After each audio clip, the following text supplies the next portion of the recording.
ہماری زندگی کیوں ایسی ہے؟ تو میرے پاس کوئی جواب نہ ہوتا۔ میں اسے گلے لگا کر خاموش ہو جاتی، کیونکہ میں جانتی تھی کہ ہمارے نصیب میں خوشی شاید لکھی ہی نہیں ہے۔ اس دن صبح سے ہی گھر کا ماحول کشیدہ تھا۔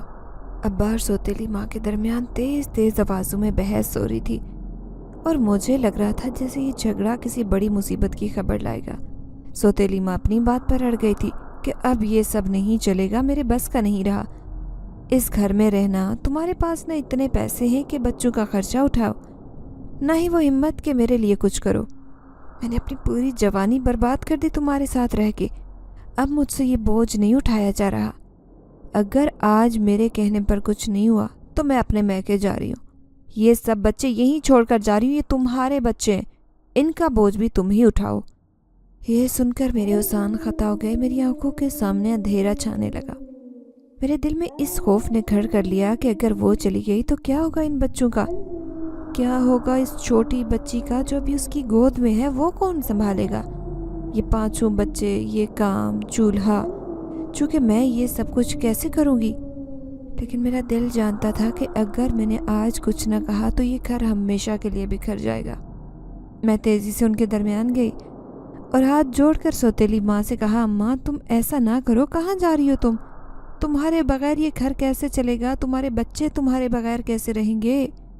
تم خود ان کے بغیر کیسے رہو گی؟ وہ غصے میں میری طرف مڑی اور کہنے لگی، ریما یہ میرا مسئلہ نہیں ہے، میرے ماں باپ نے مجھے یہاں کس لیے بھیجا تھا؟ تاکہ میں یہاں غلامی کروں تمہارے باپ کی؟ تمہارے باپ نے میری جوانی برباد کر دی، میری زندگی خراب کر دی۔ یہ بچے میری زندگی کا حصہ تو ہیں، لیکن ان کا خرچ میں کیسے اٹھاؤں؟ یہ ذمہ داری تمہارے باپ کی ہے، وہ خود تو کچھ کر نہیں رہا اور تمہیں بھی بیچ میں گھسیٹ رہا ہے۔ میں نے کہا، اماں تم ٹھیک کہتی ہو، لیکن اگر تم نے ان بچوں کو چھوڑ دیا تو یہ بھی میری طرح برباد ہو جائیں گے۔ جو میری ماں کے بعد ہوا ہے وہ ان کے ساتھ نہ ہونے دینا۔ تم چلی گئی تو یہ سب کچھ کون کرے گا؟ میری ہمت تو نہیں ہے کہ میں ان سب کا بوجھ اٹھاؤں، میری جان نکل جائے گی مگر یہ سب سنبھال نہیں سکوں گی۔ اماں مجھے ایک موقع دو، تم جو کہو گی میں کروں گی۔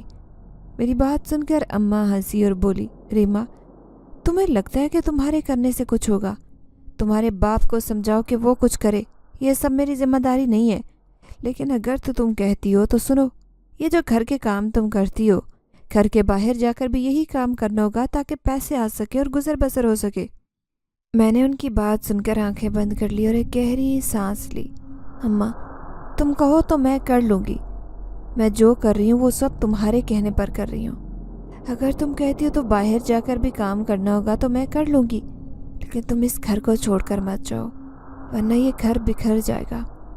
یہ سن کر اماں نے گہری نظر مجھ پر ڈالی اور بولی، تو پھر سن ریما، اب سے تو ملازمہ بنے گی، میں کسی گھر میں تیرے لیے کام ڈھونڈ لوں گی جہاں تو ان کاموں کے پیسے کمائے گی جو تو یہاں کرتی ہے، کھانا پکانا، برتن دھونا، صفائی کرنا، اس سب سے پیسے تو کچھ آئیں گے۔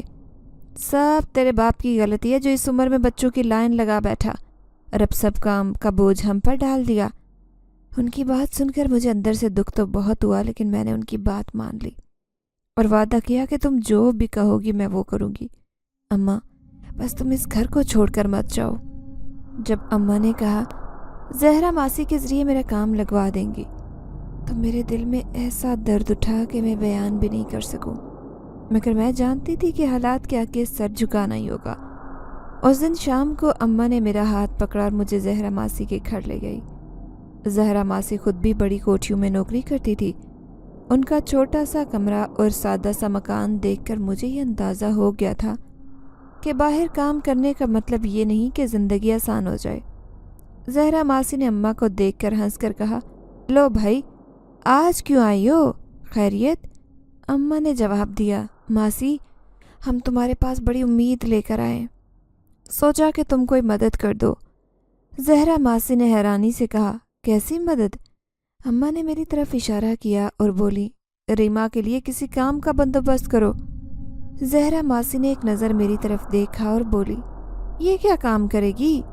اماں نے فوراً جواب دیا، چھوٹی نہیں ہے ماسی، یہ سارے گھر کے کام سنبھالتی ہے، روٹی پکاتی ہے، برتن دھوتی ہے، بچوں کو دیکھتی ہے، سب کرتی ہے۔ ہم تو مجبور ہیں ماسی، ہمیں کچھ سمجھ نہیں آ رہا، اور تمہارے پاس تو بہت جان پہچان ہے،